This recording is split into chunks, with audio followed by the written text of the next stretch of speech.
For this week's That's My Bag, I thought I'd actually do something a little bit different and make a video. And let's see how that works. So, let's start. The first book of the week is, let's put this over here, is Ultimatum, #1.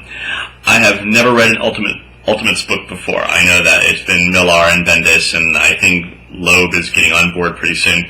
Not bad. It's more interesting to me to see how they're going to destroy everyone than it is to see how they're going to actually make them live, or make them live into their next series. I kind of like the freedom that everyone has to do whatever they want to do with characters that otherwise, legacy characters like Johnny Storm, who meets a rather ironic end in this one. Oh, spoiler alert, sorry. But ultimately, pretty good. It didn't go very far. It didn't have too much happen in terms of the action, but it sets up a plot for the other 4 issues that hopefully will be explored with more alacrity. So overall, I'd rate it A-. Next one is Gail Simone's Secret Six, #3. In this one, the aforementioned Secret Six rescue Tarantula from jail in order to deliver a card to Junior. Junior is not a nice person. He's not quite Joker level psychopathia, if such a word exists, but he's pretty bad. I mean, in terms of threatening Captain Lightning, or whatever his name is, with ripping out his entrails and using them as a hammock, and twisting prostitutes' heads off as though he's harvesting avocado. Not that she didn't deserve it, to see how she was dressed, but yeah, he's bad. And he dresses like the Elephant Man's younger brother, skinny younger brother. But still, I find him more comical than threatening. He's not quite there yet in terms of why he's so bad. We know he's bad and can do things and people are scared of him. I'm just not quite sure why yet. The revelation as to what the card is and what it does, it was Gail Simone. She had to pull something out that was really, really fun. So she did it again. I love Gail Simone. I love everything that she does. I really need to read back issues of Birds of Prey when she took over. But sadly, I haven't. So that's my next collection, after I get Spider-Woman 1 through 50. Okay, next one. Manhunter, #36. 2 issues left. Single tear. And I feel bad because Mark Andreyko, first of all, he's a great writer. He has a strong female character who isn't bogged down by all the bizarreness that's going on with Trinity and, Justice League and that other thing that's going on, Final Crisis. She has her own storyline going on, and in this one we really see the scope of what Andreyko was trying to do with the last few issues. Not only has Kate taken down Vesitech, but in her Manhunter identity, she takes down an installation, but she doesn't stop the problem. It seems to be, it goes on beyond what she can do. So she takes on her Kate identity as well to fight everything legally. But the problem's still there. It still exists. And the far-reaching impact that it has on this, in terms of, Vesitech did all these amazingly unethical things in the name of research, for whatever end it was, but medicines came out of it.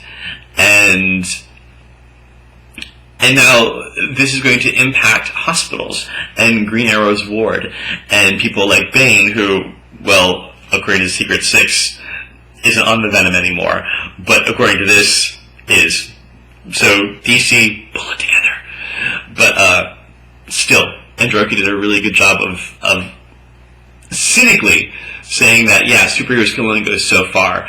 They can only root out the problems to a certain level, and then something else has to take over. I enjoyed that. I'm really sorry there's only 2 issues left, but for some reason, he's already starting off Kate onto a new adventure in the next one, and it looks big. So, we'll see what happens in 2 months. Next one, Superman's pal Jimmy Olsen. Apparently a prequel to the new Krypton series. I was misled. For $5, I expected lots and lots and lots more. I really don't know what happened. I really don't care. Seeing the wimpy, on the cover, the wimpy Jimmy Olsen drinking his weak tea over here.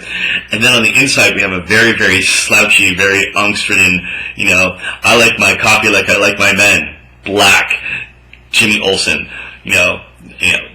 moping up the scene, as it were. I have no idea who this guy in the background is and who he's in the story. I don't understand a single word that he said or remember a single word that he said or why he's even there. Apparently, though, it leads into the Adventure Comics special featuring The Guardian, which is part 3 of the new Krypton series.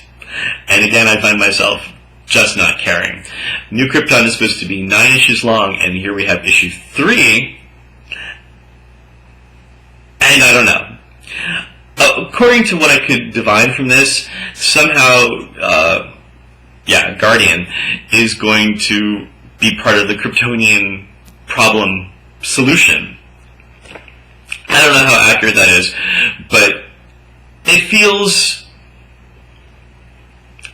not very well rounded to me. I know that there's outside forces that are working to get the Kryptonians the hell off of Earth. Lex Luthor, General Lane, apparently the Guardian, the same people that attacked Superman and Supergirl and Krypto when Atlas attacked Metropolis. But this seems like it's Superman's problem. He released these people on Earth. He should be the one to solve it. And which brings me to Action Comics number 871, in which the Kryptonian problem doesn't seem like it's that big of a problem.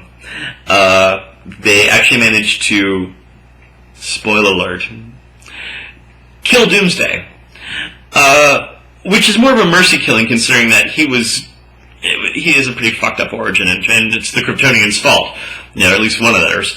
So that didn't bother me so much as to the fact that now we're 4 issues into a 9-issue series, and I don't know why this is a problem yet. New Krypton. So either they're going to establish Kandor as being part of Earth and let 100,000 Supermen run around and basically eliminate the need for ever having another superhero comic book ever again, or there's going to be a problem where they're going to have to be evacuated from Earth. 9 issues doesn't seem like that much space to do a story like that in. However, it seems at the same time too short, because why not take a year within the body of the normal Superman canon to develop problems? This seems a little too forced in a way. If it's going to be this short. And with only 5 issues left, I'm a little nervous to see how they're going to get a really neat conflict, a good storyline, Superman being conflicted, Supergirl being conflicted, Krypto doing good boy things, and how this all fits in with Superman's place on Earth, which I think is going to be a really big deal here. We'll see. I'm hooked. I'm reading. I really like what Jeff Johns is doing.